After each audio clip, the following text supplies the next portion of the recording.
Hey everyone. Frida Kahlo, born Magdalene Carmen Frida Kahlo y Calderón, was a Mexican painter associated with surrealism and magic realism, a Mexican identity movement.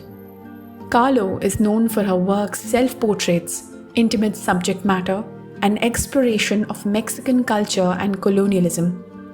She is regarded as a very influential 20th century painter and a feminist icon. Today, let's know about the legacy, struggles, and life of this artistic genius, Frida Kahlo. Let's start the video, but before that, please don't forget to subscribe to the channel and like this video.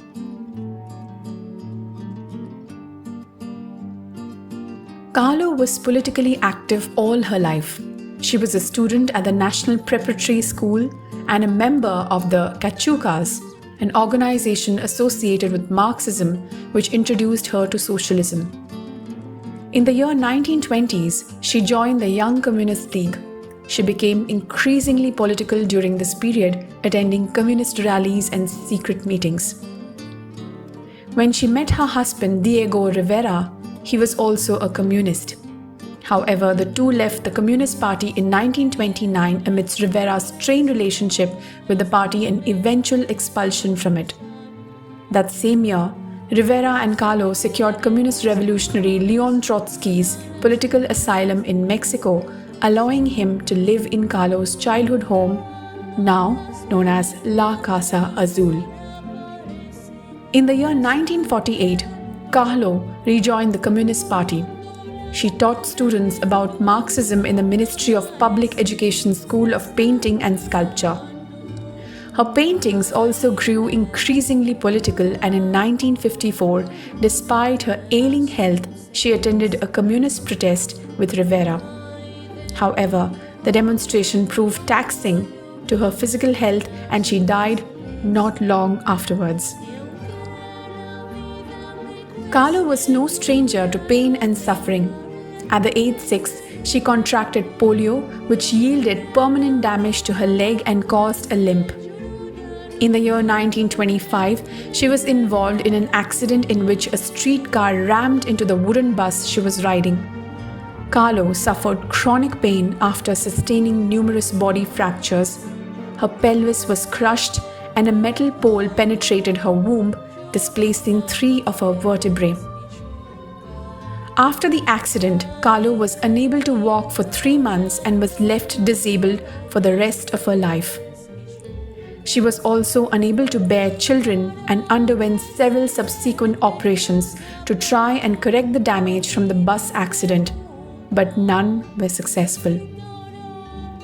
By the early 1950s, she could not sit or stand for prolonged periods. She also suffered from gangrene in her foot later in life, leading to a foot amputation in 1953, which left her unable to walk completely. Kahlo married her husband Diego Rivera, a famous Mexican painter, when she was 22 and he was 42. She was his third wife.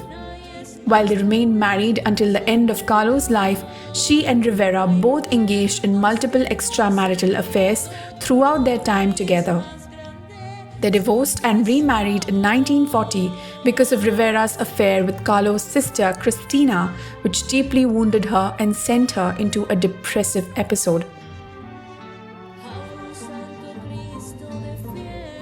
Kahlo's rumored affairs were as colorful as Rivera's.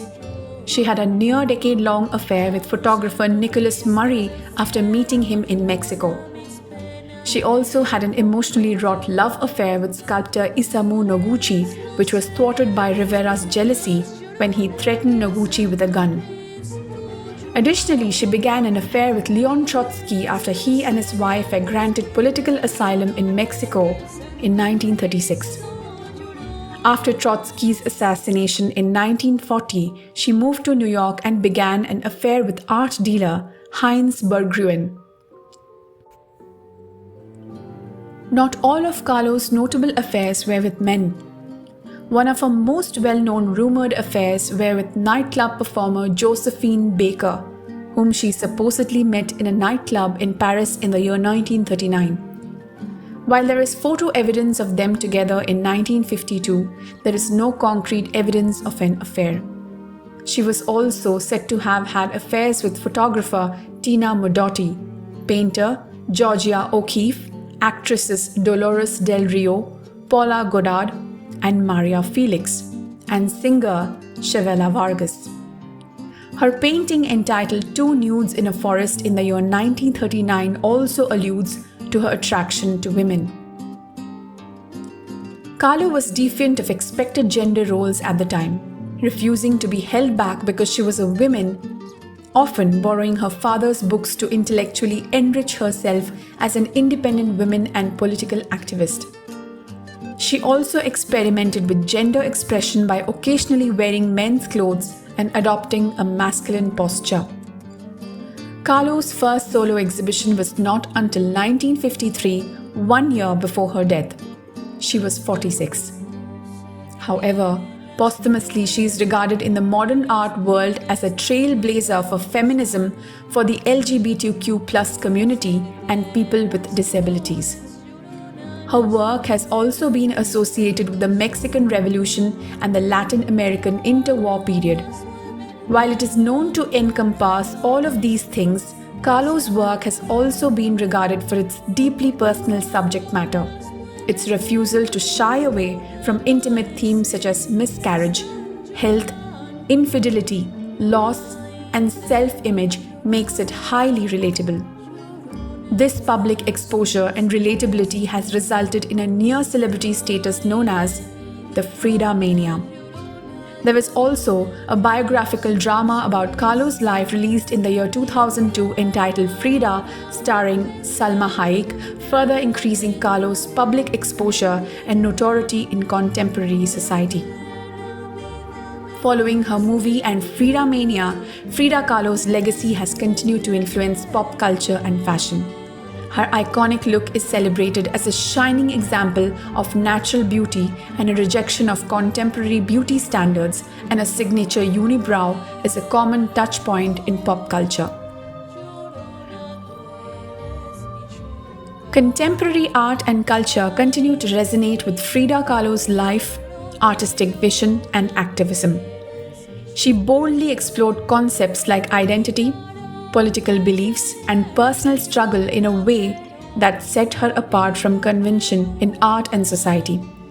Kahlo's works are unforgettable, and her legacy remains impactful and vibrant today.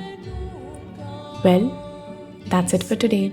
I hope you're liking Nerdies Discoveries. Can't wait for the next video to learn more and be fascinated about. See you on the next. Bye.